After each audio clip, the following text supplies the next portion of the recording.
Hi everyone, Leslie of Life Holistically. I decided to do a little experiment today. I have 8 containers in front of me, 5 of which are just the substrate and essential oil, and the last 3 are going to be talking about essential oils in the bath. For each one, I've used a plant therapy German chamomile essential oil. I used a pipette to measure my drops for consistency. Each container has 4 drops of essential oil. In my first container, I have fractionated coconut oil. The second is a high-quality witch hazel. The third is 40-proof vodka. The fourth is white distilled vinegar. And the fifth is rubbing alcohol. These are the first ones I'm going to talk about, and then I will move on to the ones for the bath. So I'm just going to take these containers and shake them vigorously. Remember, these don't have any water. They just have the substrate and 4 drops of German chamomile essential oil. I'm trying to shake them equally as well. How many times I swirl back and forth in either direction. Now, these things you would typically use in a room spray or something like that. So you want to make sure that your oils are blending, right?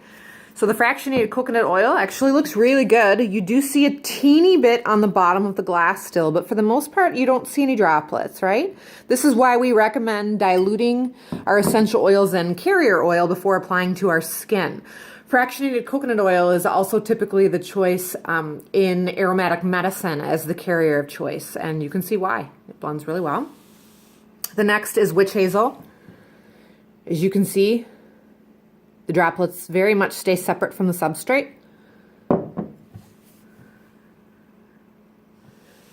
Next is vodka. Vodka as well stays very separate. I would also like to just quickly make a point that any of these 5 items, if you were making a room spray and you were adding this to water and then to your essential oil, none of these are preservatives. So if you're making a room spray without a preservative, think of how quickly that spray is going to become a science experiment. Now, even if you had made a hydrosol type product that you were going to be, say, misting on the skin and you weren't adding a preservative, and it was something that was going to stay on the shelf for a decent amount of time, say you're going to sell it in a store, so you don't know how long it's going to be sitting there. You need something in that product too, guys, okay? Okay. So now we're looking at vinegar. Vinegar not only has the droplets sitting on the top, but it's very much stuck to the glass as well. And last is rubbing alcohol. This is the best of them all. Where you had the fractionated coconut oil, where some of the essential oil was still sitting on the bottom, here it's very much blended together. So rubbing alcohol at 70% is going to be the best out of all of them. You can look at vodka as being a preservative if you've almost used the entire container of your 2 ounces or 4 ounces. Almost the entire thing would need to be vodka for it to have any kind of preservative qualities. So kind of not worth it. It's a little expensive when you're looking at it that way. Okay, so now I'm going to move the fractionated coconut oil down to the last 3. The last 3 I have, again, is Epsom salt, carrier oil, avocado carrier oil, and in the last one is 1 tablespoon of fragrance-free shampoo and 1 teaspoon of Soluble. And I have warm water that I'm going to add to each one, and for consistency I'm going to add up to the 300 ml mark. But again, I'm going to bring the fractionated coconut oil down so you can also see how that, once it's water's added to it, then what happens. So I'm going to add that and I'll be right back. Okay, now I've added my warm water to each container. I'm up to 300 mils for consistency, and let's take a look. So I'm going to shake them and immediately show you what's going on with them. So this one is my avocado carrier oil, 4 drops of German chamomile, and warm water.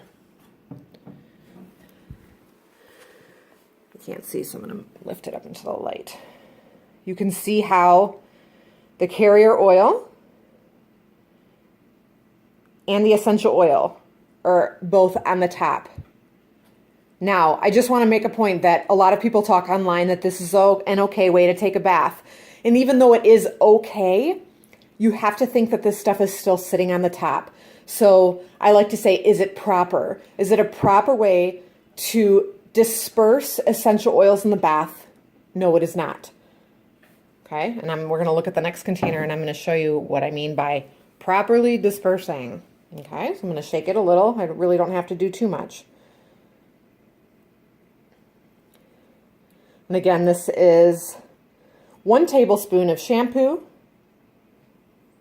and 1 teaspoon of soluble. I like to hold it up to the light so you can really see. It's still got some sudsing going on because of the shampoo. And you can see very tiny droplets, but you can also see that it's fully dispersed throughout the entire container, throughout the entire 300 mils. This is an ideal way to take a bath. This is not only proper, but safe. Okay. And somebody had said to me, what about fractionated coconut oil? Why can't I use that in the bath? That disperses beautifully. Okay, so I'm shaking it up. It is still a carrier oil, guys, so it does sit on the top, just like the avocado does. I'm going to put them next to each other. It is a pretty blue color, though, isn't it? So there's the 2 carrier oils. Again, is it okay in a pinch if you have nothing else? Yes, it is. Is it the proper way to disperse oils? Not necessarily. You could use polysorbate 80 in place of the soluble, which is here on the right. But shampoo is going to be better than just the carrier oil.